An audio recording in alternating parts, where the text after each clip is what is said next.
Hello friends, welcome to the session on data structure. In this session we will be discussing the different types of queue. In our earlier session already we have discussed what we mean by queue and in what way we can perform the operations such as NQ operation and DQ operation on the queue. Another queue that is frequently used by the programmer, and this queue is being called as a priority queue. And priority queue is implemented or it is needed by the programmer many times. As we have seen that whenever we have a queue, then in the queue the deletion will take place from the front end. And suppose there is some element and it is in the queue and that element need to wait for the access of the resource. Now in that case what we need to do is that we can assign each and every element in the queue with some kind of priority. And whenever we assign some priority, then accordingly the access will be made. Say for example, we have the elements with some priority. Say for example, we have element B with priority level 3, A with priority level 1, C with priority level 4 and D with priority level 2. So these are the 4 elements in the queue and every element in the queue is being assigned with some priority. Then whenever we perform the NQ operation on the queue, then you will find that the element which is having the highest priority will be placed first so that it can make an access easily. So A will be having the highest priority, so A1, D is the second priority element, therefore we will have the next element D2, then we will have the next element B3 and then we have the next element C4 which is having the least priority.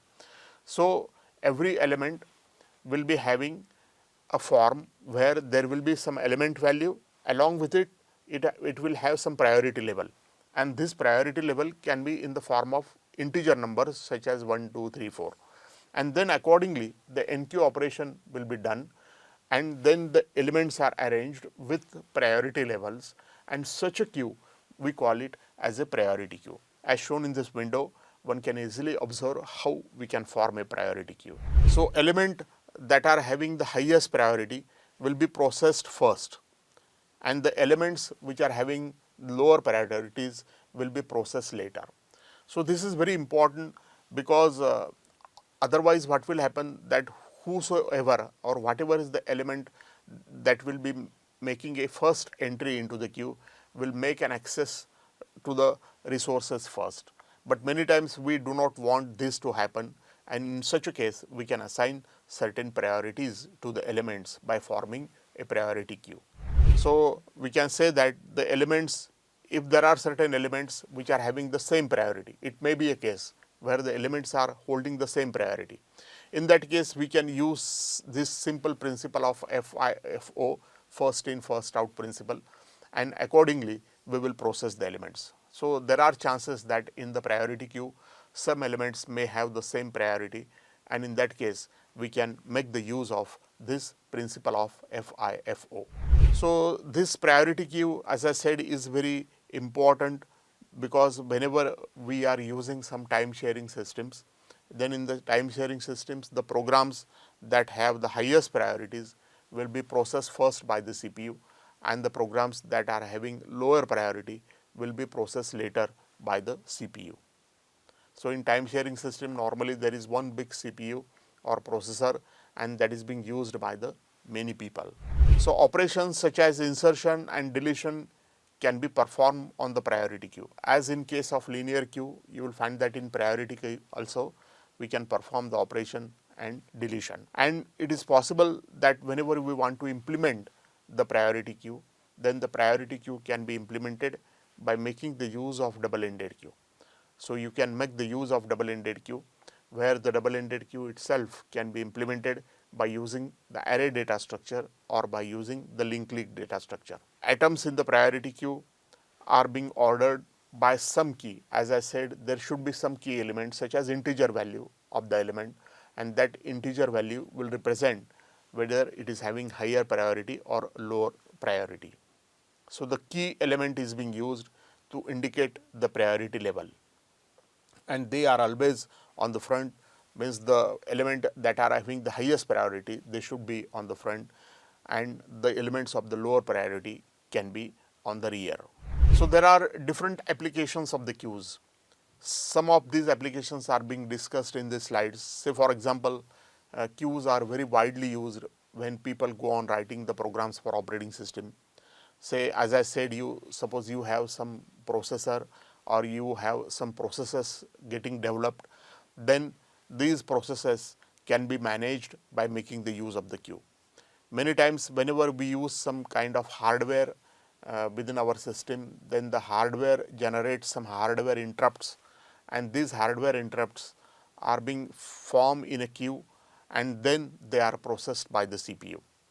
Whenever we are sharing some kind of printer to many people in a lab or in an organization, then in that case the documents that are sent to the printer, they are being stored in a queue, and then they are processed by using the sequential printing.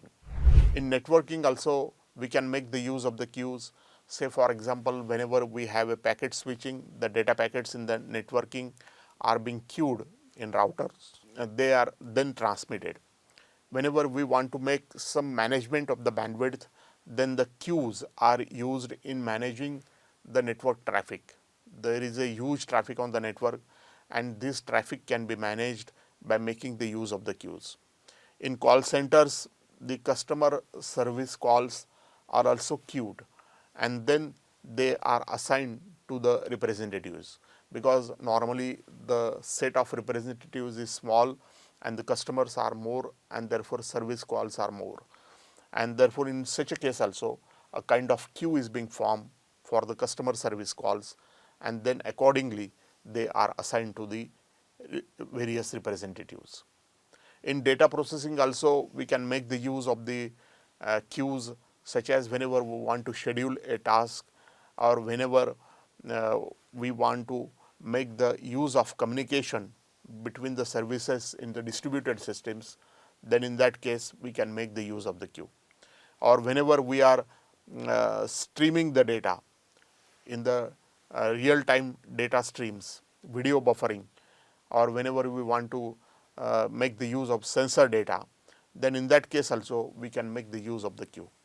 So in real world, you will find that many times we make the use of the queue in order to have a proper access to the resource. In computer graphics, in web applications, large number of applications can be stated where we can find the queues can be used. Thank you friends for viewing the session. Hopefully you have understood the different types of queues and the applications where the queues are actually used. Thank you all for viewing the session.